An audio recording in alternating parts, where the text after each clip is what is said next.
Hey, what's going on, everybody? I've heard a lot about a guy named Hayao Miyazaki whose films are supposed to be undisputed masterpieces. Like, people compare his films to Western films all the time, and they say, Western films can't compare. They suck ass compared to Miyazaki's movies. And many consider his film Spirited Away to be his one masterpiece to rule them all.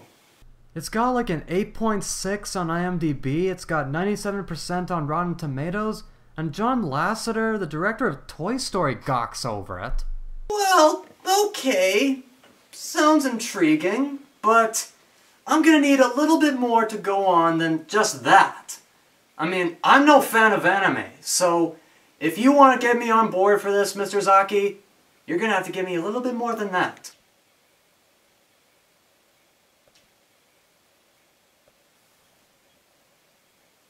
Alright, Miyazaki. You had my curiosity, but now you have my attention. So, let's see what you got. Well, fuck me and color me impressed!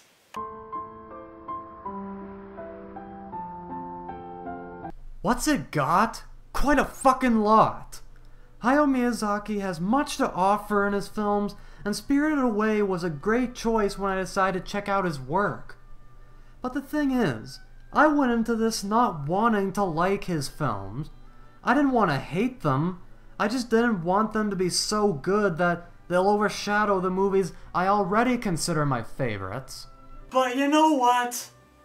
I've watched Spirited Away, and since then I've watched 7 other of his movies, and Mr. Zaki, you won me over. I am on my knees, and I am groveling at your beautiful feet. I am a willful slave to the genius of your movies. I may not be a fan of anime, but I make a big, big exception for your work. Now, having said that, when I watched Spirited Away, I was expecting a mind-blowing masterpiece of biblical and epic proportions. I was expecting to be blown right off my feet and cast out into space by the movie's sheer awesomeness. And I didn't quite get that. Put those pitchforks down! Like I said, I love this movie. It's spectacular, it's imaginative, it's unbelievably creative. The story is wonderful, the characters are lovable, the animation is fucking gorgeous, and it's full of great scenes like the river spirit being cleansed. This scene had me laughing my ass off, and when the spirit gets cleansed, it's such a great character moment for our main protagonist, Chihiro. And when she goes to the witch Zeniba's cottage, it's such a heartwarming scene where Zeniba, who acted like pure evil the first time we saw her, actually turns out to be very kind and nice. And then there's the train scene. Like, this scene is just pure emotion, pure atmosphere. Nothing really happens during it, they're just going on a train ride, but it's my favorite scene in the whole movie. Because, like I said, pure atmosphere with the visuals and the music telling and conveying it. Oh, and by the way, the music is fucking spectacular too. Go figure. As a matter of fact, the only complaint I have is that we didn't get to see enough of Haku's dragon form. That was such a cool design, and I was disappointed it wasn't in the movie more.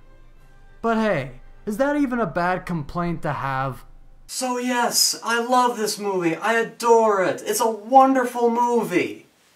But it just wasn't as good as I hoped it would be.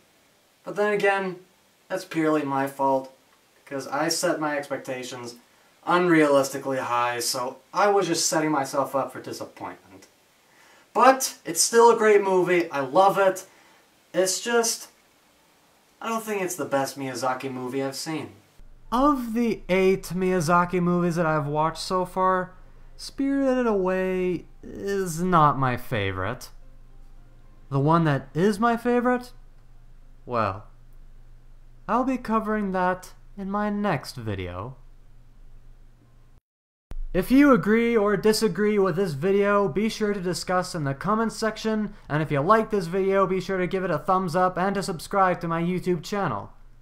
Also be sure to check out my blog at The Critical Canucks at blogspot.ca, and also be sure to follow us on Twitter, Tumblr, and Facebook, all that jazz. Links to all those are in the description below. Thank you very much for watching, and we'll be seeing you next time. Peace out, everybody.